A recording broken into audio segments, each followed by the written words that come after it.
ana biz bilgan LLM modellar bor-ku, ya'ni ChatGPT deymiz yoki mesela Gemini boshqa shunga o'xshagan narsalar. Endi tasavvur qiling, Gemini'da o'zini barcha quvvatini robotga bersa. Va mana menda hozir turibdi Gemini Robotics ER16. Bu taxminan dekabrlarda e'lon qilingan model va buni xususiyatlarini qarang. Robotlarga nimani beradi bu?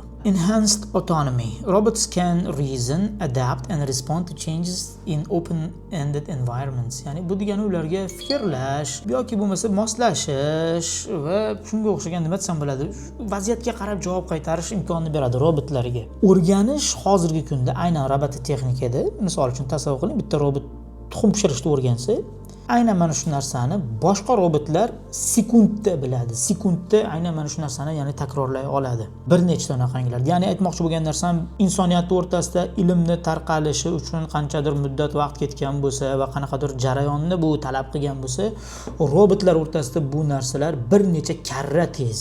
Bu ham o'ylashga nima deydi, arziydigan bitta narsa deb o'ylayman-da. Shu sababdan sun'iy intellekt deyilganda o'zi umuman davlatlar bu narsaga e'tibor qaratib, hattoki xavfsizlik degan narsalarni ham chetga surib qo'yib bir-biri bilan poyga o'ynab turgan paytda juda ko'pchilik bu narsani hali ham rasm generatsiya qiladigan narsa, hali ham insho yozadigan narsa yoki hali ham bolalarimga javob topadigan narsa deb tushunishi aslida o'sha nima desam bo'ladi, 5 yil oldingi fikrlash mentaliteti deb o'ylayman men.